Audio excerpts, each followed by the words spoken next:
Hey guys, Taylor Osborne here again, and well, we made it. This is our fourth and final day of our lamb classification overview, and we end up today with the Finewool crosses, and one that is probably the most controversial of all, and one that probably provided the most conversation whenever we did this workshop where we went through and kind of revisited the classification guidelines and kind of revamped them a little bit, and deservingly so. When you get these crossbred lambs, they can sure throw a lot of different color patterns and different looks and things like that. So we want to make sure that we get it right, that we're consistent for our kids and give them the best opportunity to succeed, and that they go out and they know what they're looking for and what they're buying for. So like we've said, this is our opinions on the lambs, and we think that we got a good one here that'll show a lot of differences. It can give you some ideas on what you should be looking for and the details you need to be looking for to pick out certain things. And I think it's a very, very good set. And Jamie Osborne will visit with you on this one again. And like we said, if you have any questions, please drop them in that comment box. And thanks for watching. Okay, welcome to the last day of our lamb classification little workshop here online. This is Jamie Osborne, County Extension Agent, Lanham County, and I've got with me Brad Rader and Taylor Osborne from Gillespie County Extension, and then we got Emma Osborne helping us today.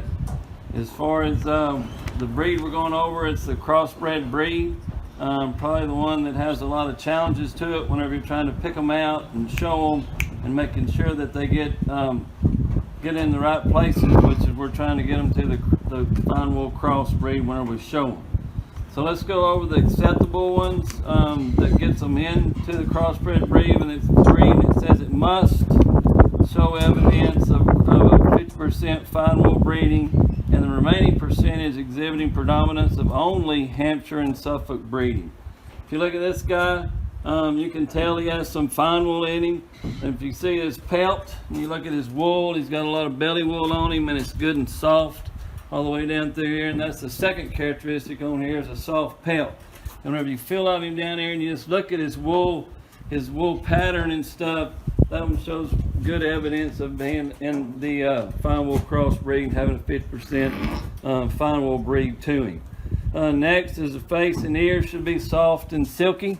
So when we're looking, we come up here and feel how soft that is, and he's got a good soft feel to him. Then you look on the ear, and back here, again, it's good and soft.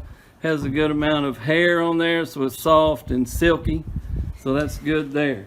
4, spotting and brown on his face and ears.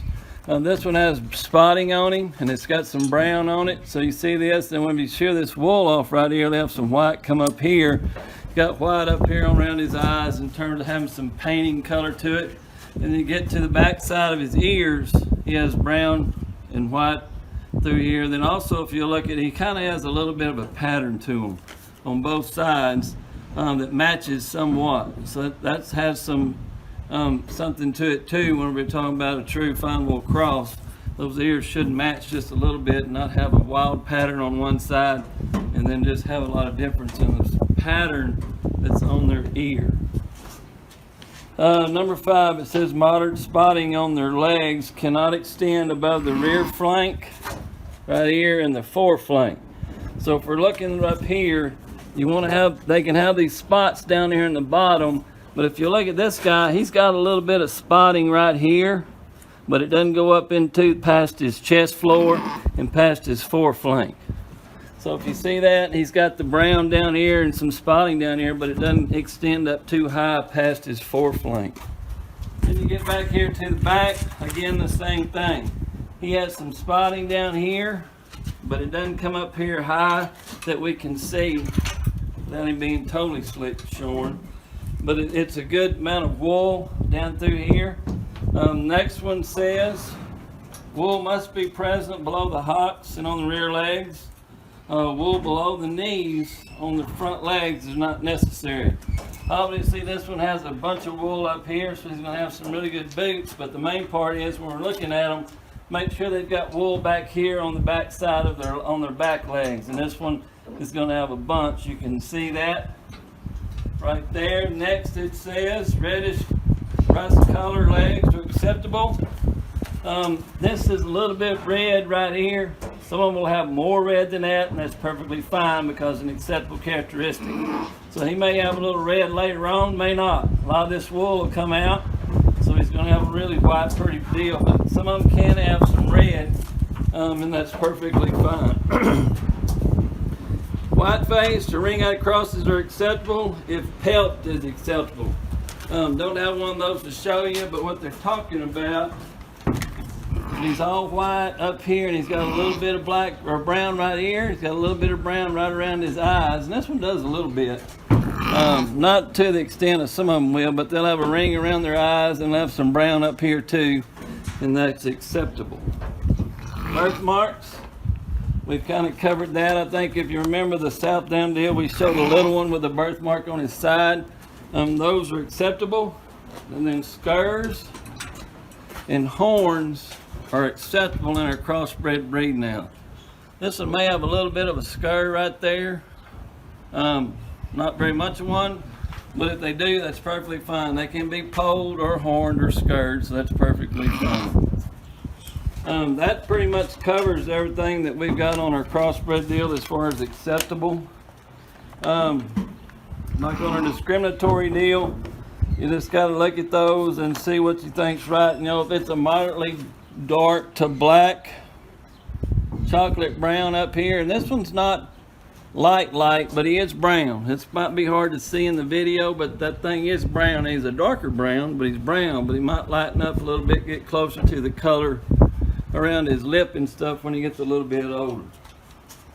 And then moderately coarse. A lot of our discriminative stuff's moderately coarse or moderate, and they're talking about how coarse he is on the breech. So that determines the quality of his wool, just all those kind of things. Moderately black or chocolate face, moderately coarse breech, moderately coarse chalky white hair on his face. This one doesn't have hardly any white hair, but he's got a real soft, fine touch to him, so that can't really show you that one. That basically covers all the acceptable and discriminatory factors that we look at for picking out a crossbred sheep. Hope this has been fun for you. I hope it's been a good learning experience. We'll see you down the road. Thank you. Well, as we wrap up that last video, Jamie just got done talking about the Finewool crosses, and a very good job going through there and describing the differences on that sheep.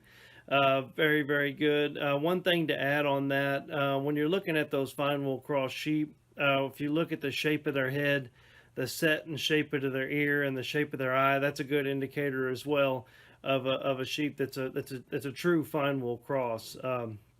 Really enjoyed putting these videos together with Brad and Jamie. It's been very enjoyable, very educational, and hope you guys have gotten a lot out of it as well. We wanted to put this out there so you guys could have the materials to go out there and make good decisions when you're out there buying.